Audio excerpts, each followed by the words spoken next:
Hi everyone. Today in this session we are going to discuss again some more problems by using maximum power transfer theorem. Previous session we discussed two problems based on maximum power transfer theorem. Again let us continue with this problem. See the question. Find ZL. ZL means load impedance because the type of load is given in the question itself. What is the type of load? Impedance load. Load impedance for what? For P max. P max means to transfer a maximum power from source to load. First, find the condition to which transfer a maximum power from source to load. What must be the value of ZL? Okay. The second part of the question is also find if that load is connected, if ZL for P max is connected, then find out what is the maximum power transfer to load. Is it clear? Now, just see the question, see the circuit diagram. There are two practical voltage sources are connected in parallel. Anyhow, to find out the condition in which we can transfer a maximum power from source to load, we are going to find out Thevenin's equivalent circuit. Okay. By seeing this circuit, there are two practical voltage sources are connected in parallel. Directly we can find out these two combination. I mean this circuit is replaced by a single voltage source. I mean effective voltage source in series with a impedance, right? So instead of going with either KVL or KCL, directly we can make use of Millman's theorem, because we know what is the standard formula to find out V naught and Z naught when multiple practical voltage sources are connected in parallel. In same way, the given circuit is also two practical voltage sources are connected in parallel. Okay. For a given circuit, first let me write what is the formula to find out V naught. Okay. V naught is nothing but E naught. The first one is E1 by Z1 plus E2 by Z2, because only two practical voltage sources are there.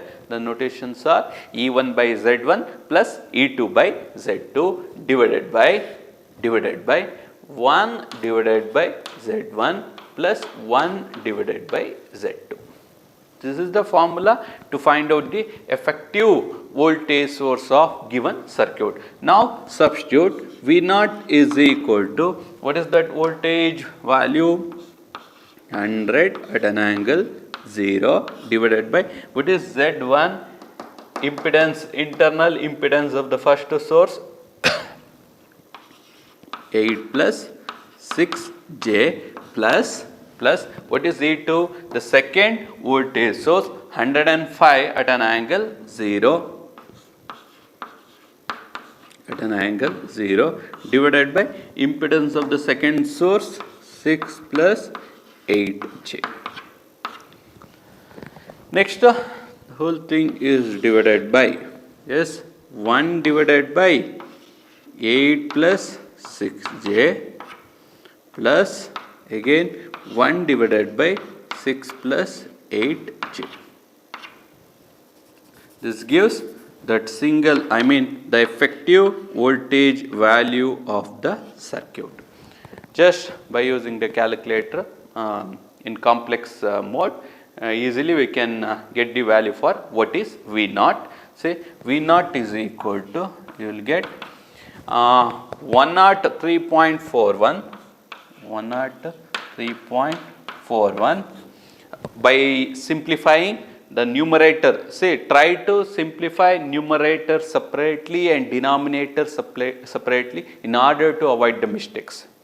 Finally, we can numerator divided by denominator, numerator value divided by denominator value. This is how we can reduce the mistakes at the angle minus 0.57 volts.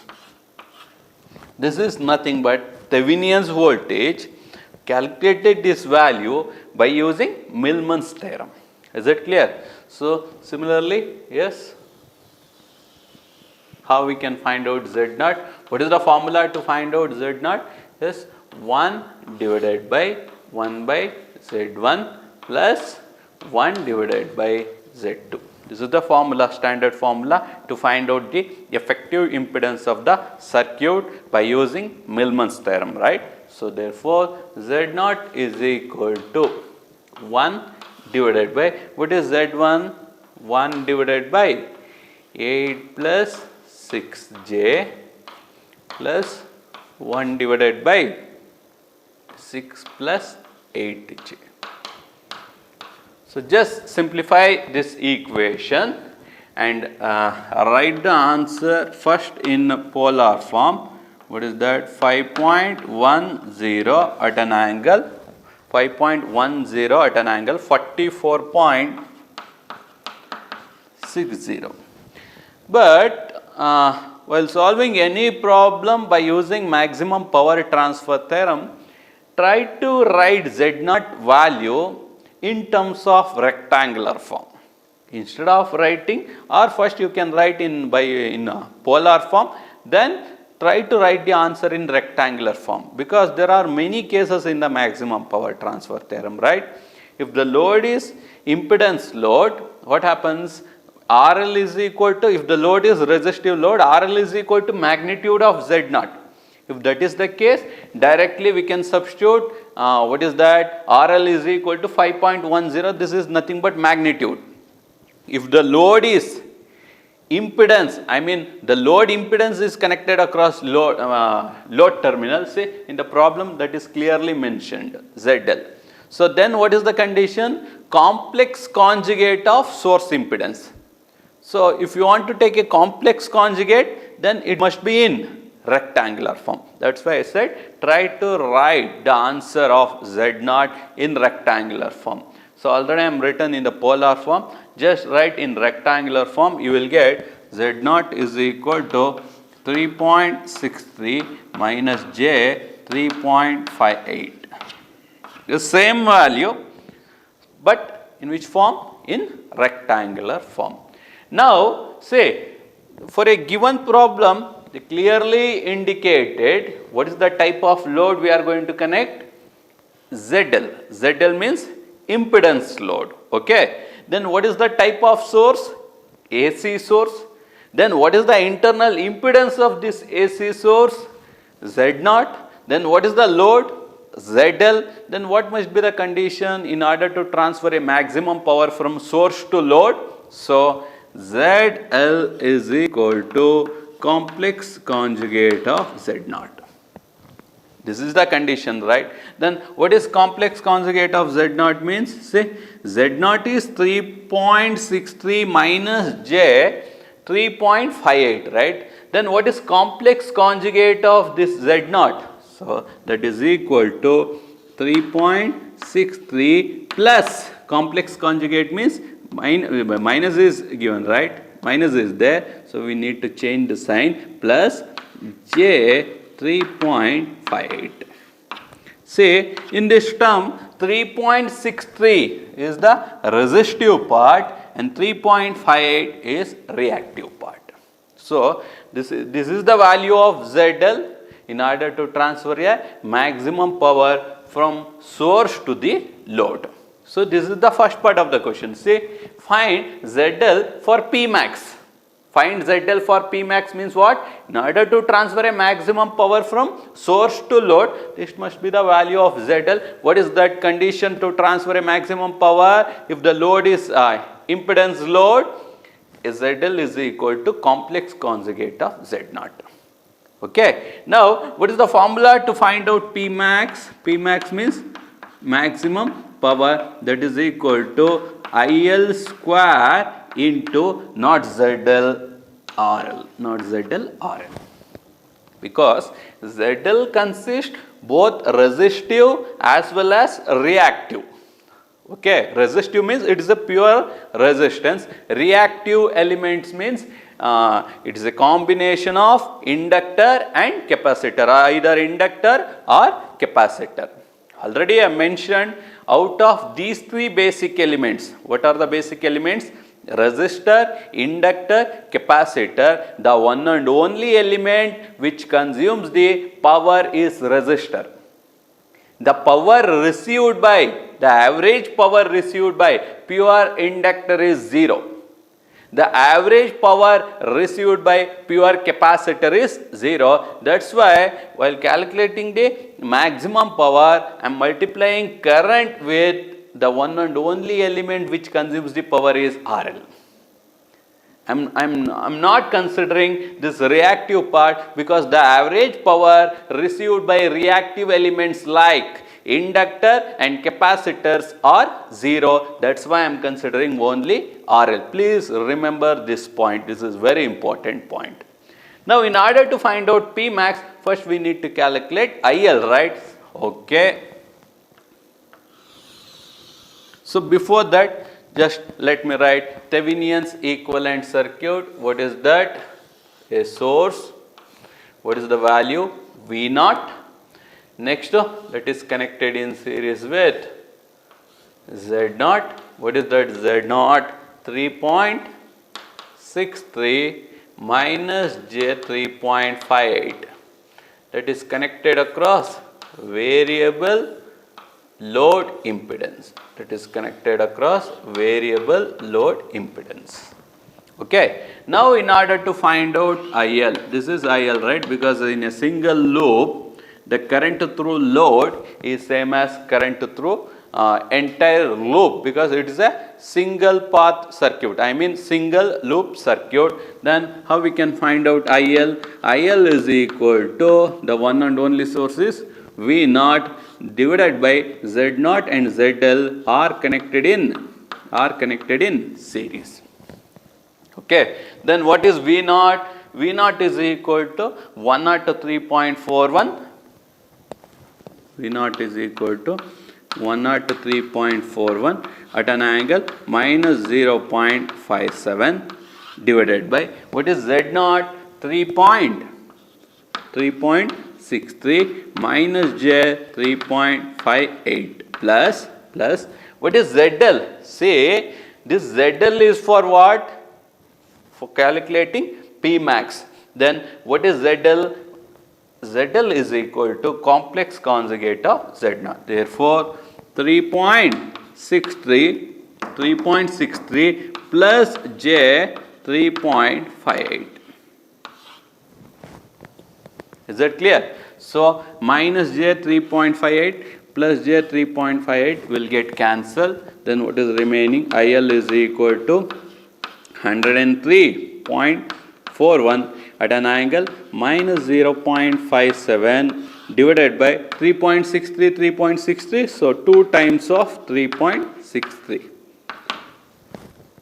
Just simplify this equation. You will get current IL is equal to 14.24 at an angle minus 0.57 amps. Okay. So, in order to calculate P max, first we need to calculate what is IL, right? After calculating IL, then we can calculate P max. So, we calculated what is IL. Therefore, P max is equal to IL square into RL. What is IL? 14.24 at an angle minus 0.57 whole square into what is RL? See, ZL is equal to 3.63 plus J 3.58. So, out of these two elements, this is resistive part and this one is reactive part. Then what is RL? The purely resistive part is 3.63. So, 3.63. Just calculate this value. So, you will get P max is equal to 736.08 at an angle minus 1.14 watts. Is that clear? This is how we can calculate the condition for P max. What must be the value of ZL for maximum power transfer? After finding the condition, after finding ZL, then what must be the maximum power by substituting this condition? Thank you. Okay. Now let us solve one more problem. See the question. Find the value of ZL for P max and also find P max. Okay. So, in order to find out ZL, first we need to obtain Thevenin's equivalent circuit, right? So, what is the first step to find out V naught? First, remove the load and just find out open circuit voltage across the load terminal is denoted by V naught. Okay. Next, V naught is equal to, see, by seeing this circuit, V naught is equal to the voltage drop across J10 ohm inductance and voltage drop across minus J20 ohm capacitor. The algebraic sum of voltage drop across this inductor and capacitor, that gives open circuit voltage V naught, that is across this combination J10 and minus J20 ohm. So, how we can write that in equation form? V naught is equal to, yes, what is the, let me call the current flowing in this loop is I1, the current flowing in the second loop is I2. Is that clear? Okay, first we need to calculate V naught, right? V naught is equal to, first let me write in the equation form, V naught is equal to, yes, J10 into I1. What is I1? Current flowing in the first loop, plus minus J20 into I2. The algebraic sum of voltage drop across this inductor and capacitor, that gives open circuit voltage across the load terminal. So, in order to find out V naught, so we need to calculate what is I1 and I2, right? So, in order to find out I1 and I2, apply KVL for loop 1. Apply KVL for loop 1.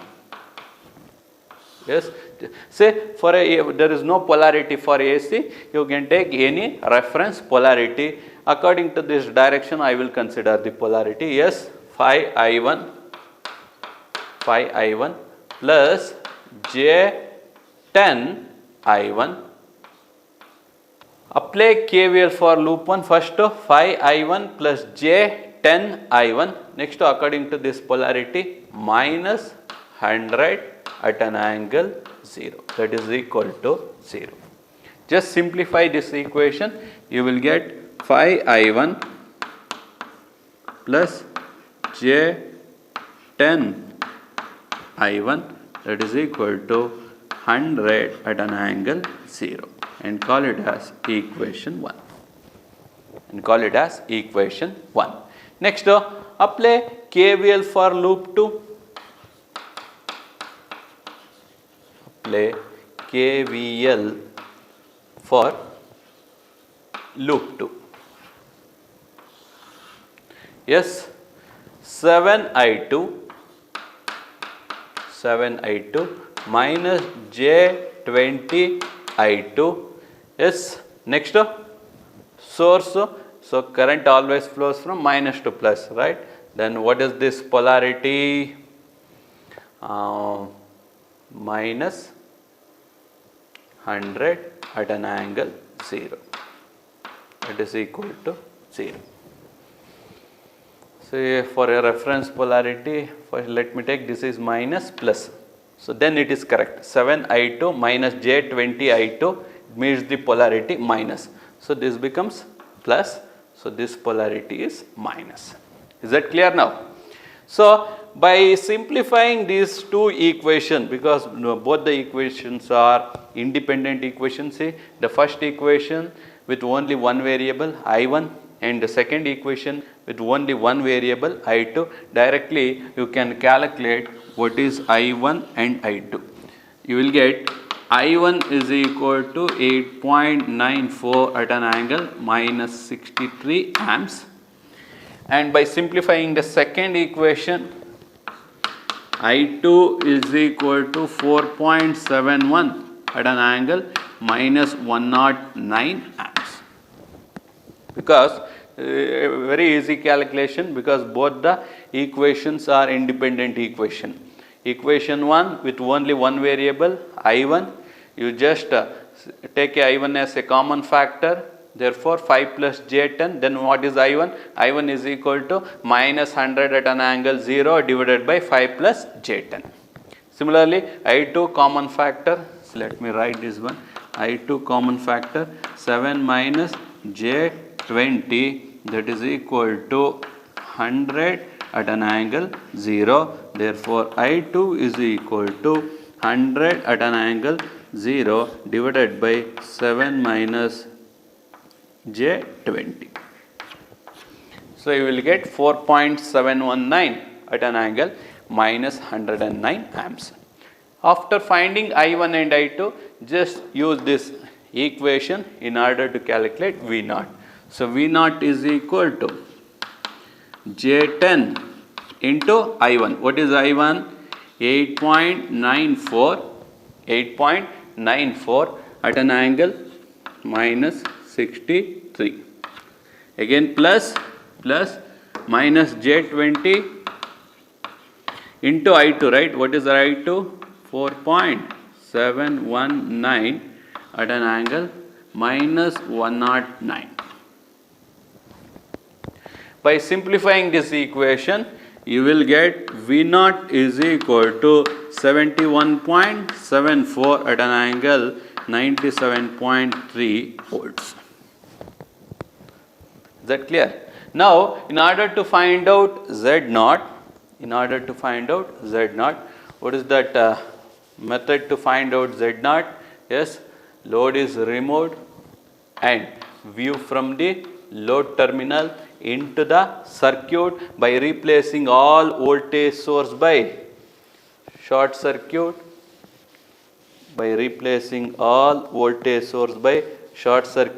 and current sources by open circuit. Now, these two becomes parallel. Again, these two becomes parallel. Next, these two combination becomes series. So, easily you can calculate, see how we can calculate. Z0 is equal to 5 ohm resistance parallel with J10 ohm. Next, this combination in series with again parallel combination of 7 ohm and minus J20 ohm capacitance. Is it clear? By simplifying this, you will get Z0 is equal to 10.23 minus J 0.18. Is that clear? So, this is the value of what is that Z0, Thevenin's impedance. So, by knowing this impedance, we can calculate ZL. So, what is ZL? ZL is equal to complex conjugate of Z0. If Z0 is equal to 10.23 minus J 0.18, then what is ZL? Yes, 10.23 plus J 0.18. This is the value of ZL. Now, what is in order to calculate P max, what must be the value of IL? IL is equal to V0 divided by Z0 plus ZL.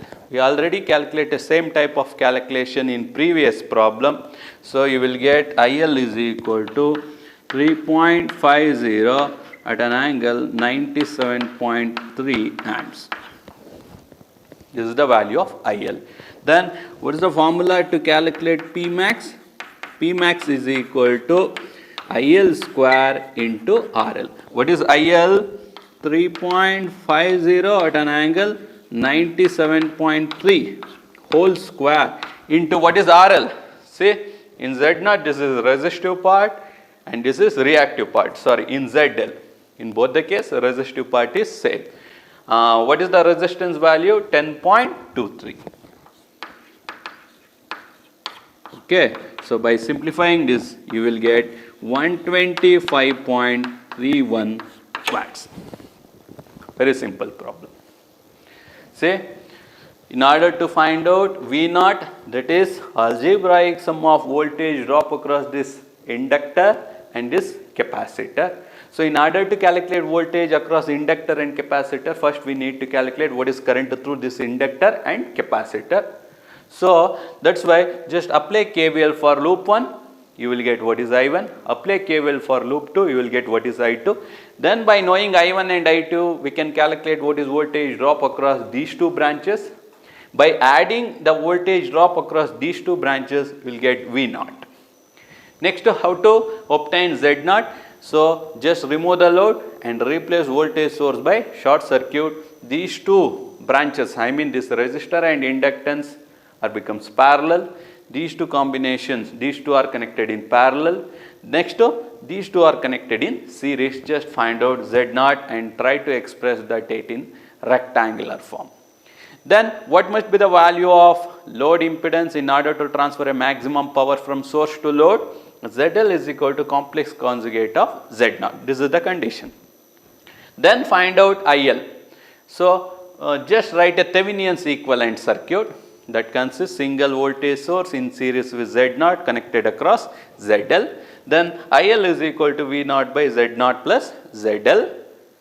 Just calculate current IL. Finally, Pmax is equal to IL square into RL.